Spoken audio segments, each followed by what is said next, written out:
They were both B on both versions.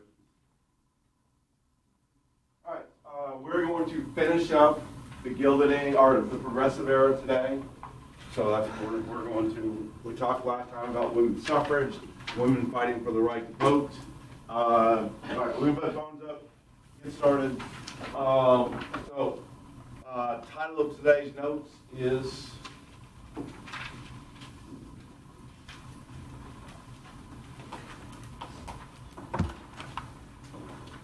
progressive reform. So we're going to talk about reforms is when you fix something. When you reform something, you fix something. This era is sometimes known as the reform era because this is all about fixing things, right? We talked about what makes someone progressive is someone that fixes something.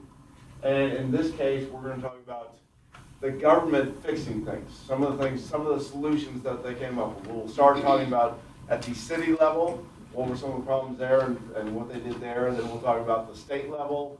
And then finally, we'll talk about some things they did at the national level. So you don't have to write down this bottom part, just know it's progressive reforms. So, all right. Everyone good? Any questions? All right, so first we'll talk about the municipal. When I talk about municipal, that's another word for city. So that's where when I'm talking about municipal reforms, that's what I'm talking about. It's changes in the way things were happening in city government. So they hope to correct the abuses found at the city level of government. And we talked about the main problem with the city government was those political machines. That was the big problem. Then that's what they needed to fix, making sure that these political machines, they were doing a number of bad things, but the one thing we focused on was they were overcharging for everything. So when they overcharge for things, where does the city government get their money from? Taxes. So if they overcharge for stuff and the city has to pay for it, guess who has to pay for it? Us, the people, because you got to pay for it through your taxes. Like this was the most famous one. We talked about him when he was Boss Tweed. He was in New York City. He had one courthouse. It was supposed to cost less than $1 million. It ended up costing over $15 million. $9 million of that dollars went to Boss Tweed and the people he was working with. They ended up, by the end of he eventually got arrested for all this stuff, and they found like a little black book with all his money that he had stolen from the city. He had stolen $45 million. In today's money, that would be over $1 billion that he had stolen. That the taxpayers ended up footing the bill for, making that up. So, is that a problem? Yeah. So it needs to be fixed. The progressive era wants to fix it. So that was, as far as municipal reform, that was one of the big things they wanted to deal with. They wanted to attempt to deal with the political machines that stole money through overpriced contracts, overcharging for everything, and the taxpayers end up paying for it. So that's a problem. So they wanted to fix it. So we don't have political machines anymore. We haven't really had political machines since the progressive era because they came up with solutions for it so that this wouldn't happen anymore. So that the taxpayers wouldn't have $1 billion to make up so it could all go into his pocket. So, this was a cartoon. This is supposed to be Boss Tweed. There was a guy by the name of Thomas Nast that made it his crusade to go after him, and that was one of his cartoons. So, municipal reform at the city level, making sure that things are taken care of, making sure that we don't deal with this anymore. All right, so everyone go with that? Any questions? All right. Other municipal reform is a thing that we came up with that we call it's what we call. So there's a thing.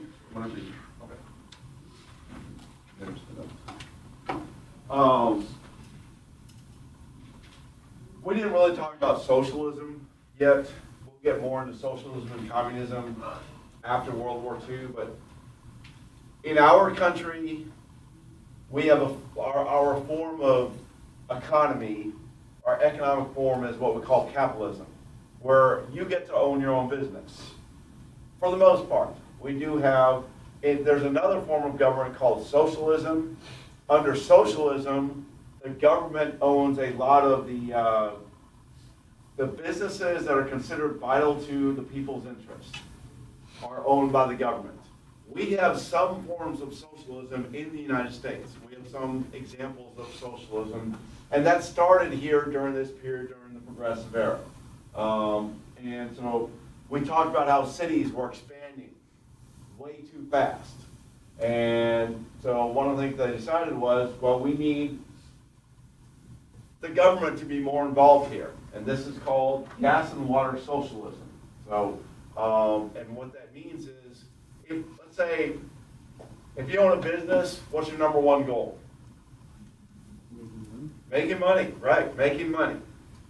So, if you live in a city, is it important to have water at your apartment or house? Yes.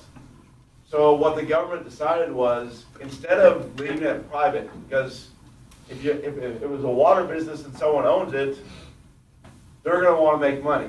If the city owns it, hopefully the city's not going to be as concerned about making money, just making sure everyone has water, or electricity, or gas.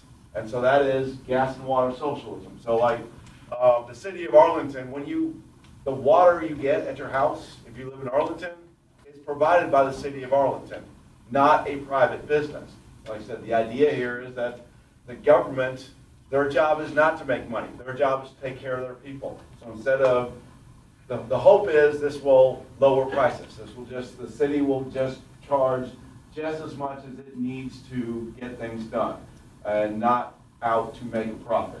So that is gas and water. So cities took direct ownership of some of the utilities. Utilities is gas, water, electricity. Those are examples. So if you get a water bill, you make out your check, or we don't have checks anymore really, but we used to. You are paying the city of Arlington. Again, like I said, the idea here is cities shouldn't be as concerned about making a profit as they are just about taking care of their people.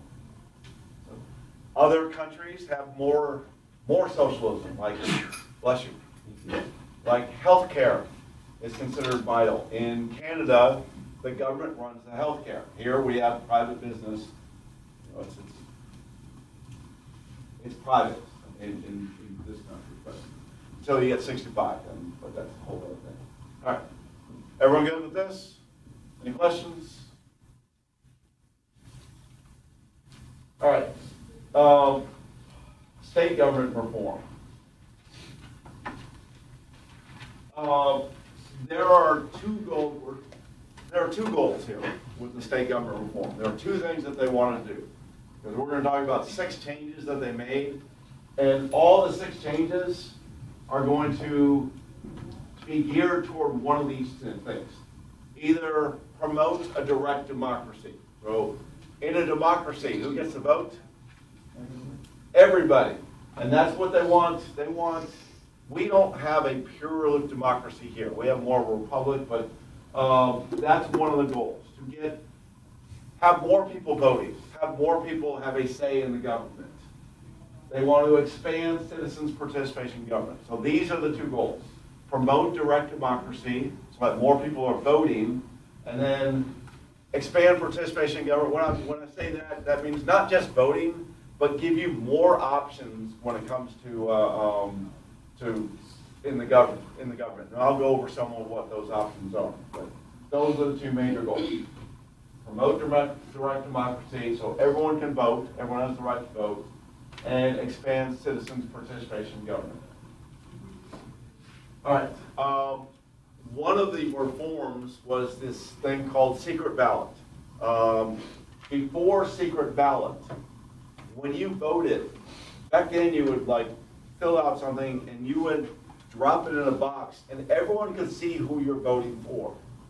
So if you lived in an area that was largely, we'll say, Democrats, mostly Democrats lived in that area, and you were a Republican, when you went to vote and dropped your box in the Republican box, there may be some Democrats, and it could work the other way also, but there could be some people that will try to intimidate you, try to get you to not vote Republican because it's mostly Democrats in there, or vice versa. Largely Republican areas might try to prevent Democrats from voting. So the idea now is we need to make it so that people can't see who you're voting for, that we have a secret ballot. So that was the idea here, less pressure and intimidation for voters. So now whenever you turn 18 and you can vote, so most of y'all will probably be able to vote in the next presidential election. It'll be November of next year. If you happen to vote in 2024, when you go, I assume they won't change anything between now and then, but you will go to a little booth, and no one will be able to see who you vote for. You have a little wheel you spin, you get it on the candidate you want, you press the button, and that's how it works.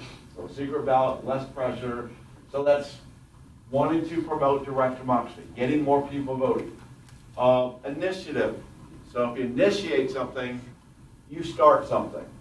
And in some states, not in Texas, but in some states, voters can introduce bills in the state legislature. So, like, an example would be, let's say you wanted marijuana to be legal. You would go out, and if you get enough signatures, there's a certain amount of signatures you have to get. Once you get all those signatures, you present that. You say, look, I've had this amount of people sign it. If you get all those signatures, they have to put it on the ballot so that people can vote on it. And so your voters they're introducing the bill at the state legislature, and then you get to vote on whether that is passed. So that is initiative, where your citizens are having more role in the government, where they can introduce laws, they can pass laws that they want. So everyone go with initiative? All right, referendum. So referendum is, sometimes there are things that could be decided by, say, the state legislature or the city council, but they decide this is too big of a deal, we need to have a vote on this. Like, for example, Cowboy Stadium, AT&T Stadium, it cost $1.3 billion to build. Most of it was paid by us, the taxpayers. But before they built it, they decided that the people of Arlington should vote whether they want this or not. So it was a yes or no vote. Yes, we want the stadium. No, we don't want the stadium. And the majority of the Arlington citizens voted yes. Now, what that meant was, you know what I mean when I say sales tax? Like when you see a cost of something is 99 cents, but then it costs $1.08, that extra 9 cents is sales tax. The sales tax in Arlington went up half a penny. For every dollar you spent half a penny that went to build that stadium. That's a referendum. It was left up to the people to decide whether we want to do this or not. So these are all, again, that is giving citizens more of an opportunity to participate in the government, more of an opportunity to have a say in what's going on. Same with the Ranger Stadium. When they built that, they just shifted that tax from the Cowboy Stadium. They paid off the Cowboy Stadium, and they shifted the Ranger Stadium. But before they did that, they had the people of Arlington vote on it in that election. And so that's how they vote. Those are examples of referendum. All right, so that's secret ballot, initiative, referendum. All right, everybody go with those? Any questions? All right, next three are recall. So recall is when you take something back, right? This is not recall like memory. This is more like recall.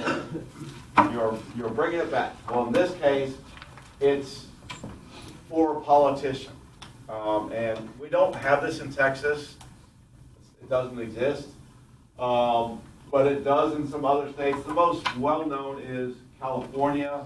But what it means is if a politician breaks the law, they can always be removed from office. But let's say a politician hasn't broken a law, but they're just not doing a very good job, or at least some people feel like they're not doing a good job.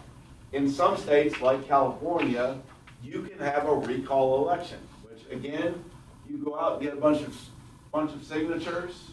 Most that happened in California in 2021, where The governor there, his name is Gavin Newsom. Some people didn't like the way he handled the COVID situation, so they had a recall election. And you voted in that election, yes, I want him removed, or no, I want to keep him. No, I think he should stay. In that case, Gavin Newsom stayed. There was another election in 2003 where the election, they had a recall election. I can't remember the governor's name, but he was removed from office, so he was taken away from office. And they had after he's removed from office, they have a special election to decide who the new governor is. And a guy by the name of Arnold Schwarzenegger became governor of California. Anyone heard of Arnold Schwarzenegger? He's an actor now. Most recently, he was in a Netflix series called Fubar.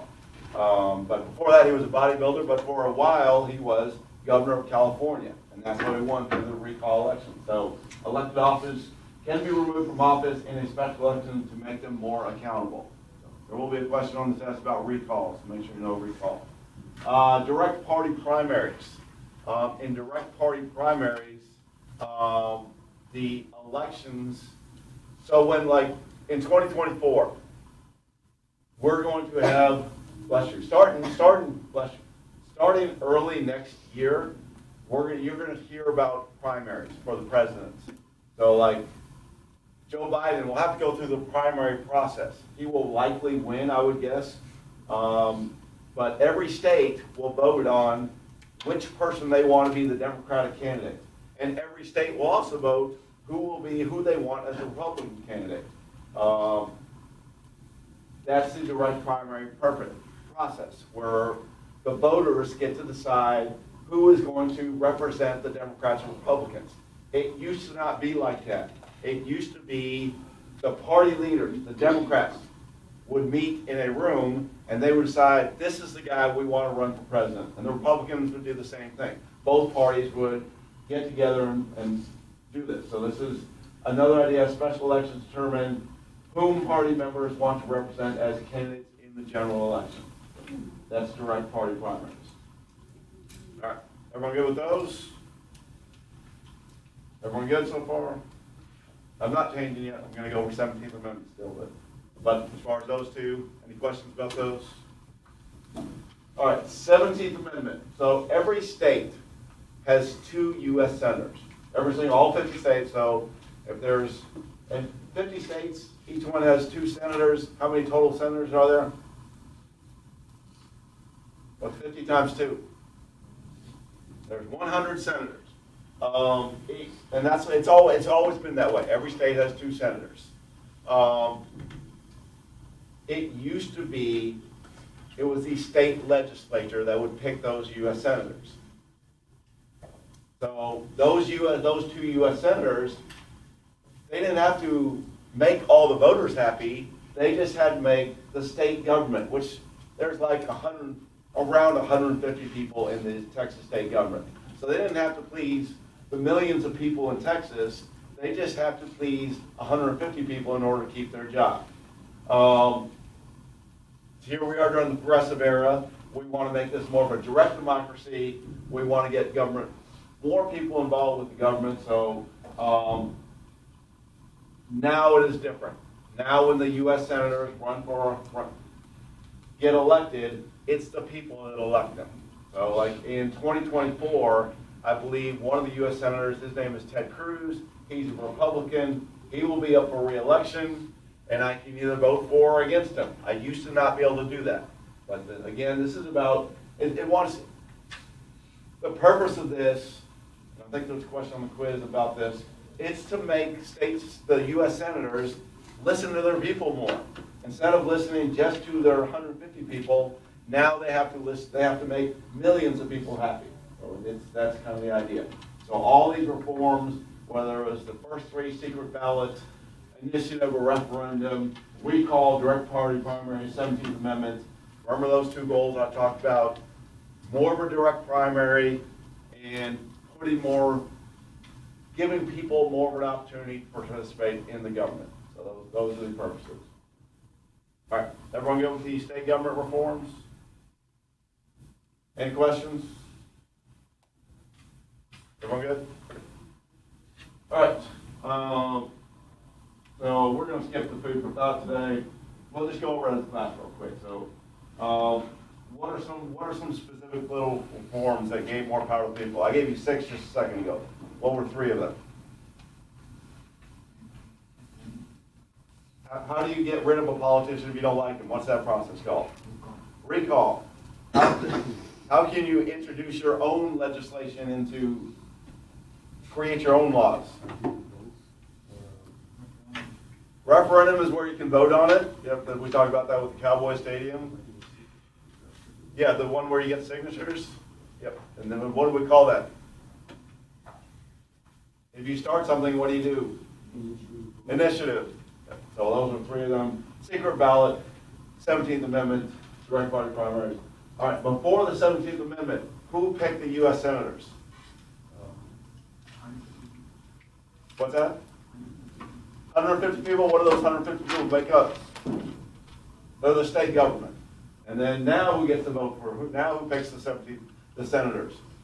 Us. We do. We get to vote on them. And what's the purpose of all these? What was the goal? Promote direct democracy and also give people more power in the government. All right, there are some examples of social legislation. So these are things that were designed to kind of clean up society. So one of them was they wanted to regulate urban housing conditions. So when we talk about the Gilded Age, those tenements, were those in good quality condition? No. So we need to clean those up. So that's what I mean by regulating conditions. Urban is city, right? So it is cleaning up the cities. It is making so that they pass certain, what we call building codes, where buildings had to meet a certain quality in order for you to be able to rent out apartments or sell that building. If it doesn't meet certain codes, if it is unsafe, you can't rent it, so you can't gain any money on it. So that's kind of some of the conditions in urban, and also just cleaning up cities in general, so that you don't have slums, things like that. So that's examples of regulating conditions in urban housing. Regulating safety and health conditions in factories. Safety conditions, remember the Triangle Shirtwaist fire? Well, making sure that fire escapes work. Make sure that you can't lock doors from the outside. You have to have fire escape doors where people can leave if there's a fire. Making sure that elevators are working. Also making sure that food is healthy. They passed a Pure Food and Drug Act to make sure that that was promoting people's health. They passed the Meat Inspection Act, making sure that people are healthy. So those are all social legislation. Reducing work hours. So, like I said, during the Gilded Age, average work week, closer to 12 hours a day. So, during the Progressive era, they fought for an 8-hour workday. They even had it was a slogan on one of the quizzes I gave you, 8 hours for work, 8 hours for sleep, 8 hours to do what you want. So they wanted to reduce work hours. And then if you get hurt or injured on the job, you should be compensated, especially if it's the worker, if it's the company's fault. So like I mentioned that I took a discus to the shin one time doing a junior high track meet. Well, I had to go to Care Now to get it looked at, get a tetanus shot, and I didn't have to pay anything. So that's another idea that if you're going to get hurt, if you get injured on the job, that the company should share some responsibility. And if you get hurt on the job and it's ruled that it's the company's fault, not only will they pay your hospital bills, but they also give you extra money because you should be compensated for whatever injury you suffered. Again, about helping out the little guy. And then conservation of natural resources and wildlife. There's Teddy Roosevelt. He has set aside land for future generations. But all these are to help out society. So one way or another, they want to help help out, whether it's workers or future generations. It's shifting from just looking out for big business to looking out for everybody, to helping out all people in society, whether you're poor or whether you're rich or whatever situation you're in. That is the goal of the social legislation. So there is to protect and preserve the remaining forests upon public lands from devastation and destruction, which have been the fate of those in forest sections of the country. All right. Any questions about social legislation? I don't think there's a question on the quiz, on the test about this, but everyone good so far? Any questions? All right. So there is questions on the test about this one, and this is what we call the spoils. So I talked about this before. This existed not just at the city government level, but it also existed at the national government level. So what the spoils system is, it's when you give a job to someone that's not necessarily qualified, but you just, either you owe them a favor, or they're your friend, or whatever. And so that's what the spoils system. So this is something that, like I said, it happened at a lot of different levels. And everybody did it. Both parties did it. Republicans did it. Democrats did it. Both sides did it. What kind of brought this to light was what happened to President James Garfield. He got elected in the election of 1880. He took office in March of 1881. And there was a guy by the name of Charles Guiteau. And Charles Guiteau was convinced that he was the reason why James Garfield got elected. He had written a speech. He never actually said the speech. But he handed out the speech to some people. It ended up being a close election, and he was just convinced. I'm the reason why Garfield won the election. He owes me because I've got him elected. That's what was in his mind. Now, is he right? No. His speech did not get Garfield elected. Almost nobody saw his speech, but he wasn't all right in the head. He was a little crazy. But he was convinced, like he was delusional, that he had gotten Garfield elected. So back then, we didn't have all the security that presidents have now. He'd actually arranged, he kept going to the White House and wanted to meet with the president. And eventually, he actually got a meeting with President Garfield, met with them and was like, okay, this guy's crazy, get him out of my office. And what Guiteau wanted was he wanted this cush job in France. He wanted to be sent to France to have this easy government job where he'd get a lot of money. That's what he wanted in return, because that's part of the spoils system. He helped him out, he should get a favor in return. And Garfield said, no, get out of here, you're nuts, I'm not going to deal with you. And so that really made Charles Guiteau mad. And so he felt like, I need to save the Republic, and the way to do that is to kill James Garfield. And so he felt like the vice president was a guy by the name of Chester Arthur. He said, Chester Arthur will do a lot better job. And so he stalked for a few weeks, he stalked Garfield. And like I said, it's not like today where they have a security detail. James Garfield was walking around. He had no security detail with him. He just was with, I think, his two brothers or something like that. And he went to a train station, and that's when Guiteau had a gun with him and shot James Garfield. First one just kind of nicked his arm. Second one hit his back. And the bullet got ricocheted off the back, and they couldn't find the bullet. They did surgery. People didn't know things that they know now. When they did the surgery, the surgeons didn't wash their hands. So they were looking in for it. They couldn't find the bullet, and then they're spreading disease because they didn't wash their hands. And so Garfield ended up dying in office. So he had been president for all of 4 months, 200 days, I think, or something like that. But anyway, he died, and Chester Arthur became president. But what this did is this made people realize this spoils system is flawed. It led to the assassination of a president We need to do something about this. We can't have people expecting jobs in return for favors. We need to have qualified people to do this. Charles Guiteau would not be qualified for the position he wanted. He wouldn't be qualified for any position because he was crazy, but Charles Guiteau ended up being caught, ended up being hung to death in Washington, D.C. But everyone good? Any questions? We just got one more slide. All right. So what this led to was what we call the Pendleton Act. So it was decided that we need to fix this. I mean, that's what we do during the progressive era, right? When there's a problem, what do? Fix it. We fix the problem. And so the Pendleton Act made it so that if you were going to get a government job, then you need to set up a commission in order to do that, called the Civil Service Commission. So as far as the Civil Service Commission, you have to take, if you're going to get certain government positions, you have to take a test. And that is called the Civil Service Exam.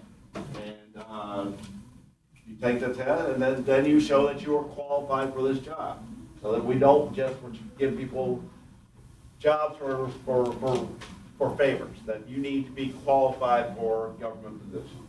So that is part of the Civil Service Commission. No more spoil system. Got rid of the spoil system.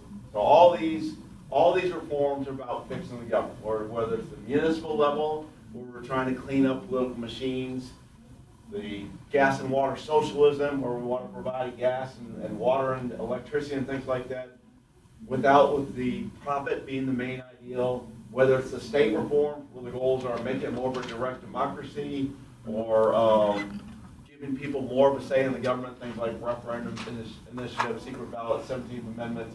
All these things are about fixing government, making sure government is more responsive because it's going to be more active. All right. Any questions about anything? I'll leave this up for a second longer. The rest of the class, we got about 25 more minutes. I'll let you work on the test review that I gave you last class period. Leave your notes out though, but I'll check them before you leave. Somebody gave me the test reviews that were given to me last class period. I gave back to those that had left them to me. Most of y'all kept it.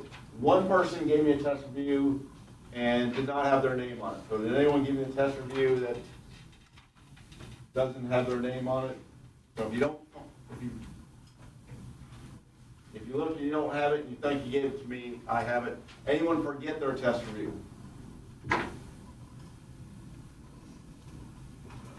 All right, everyone go with this slide.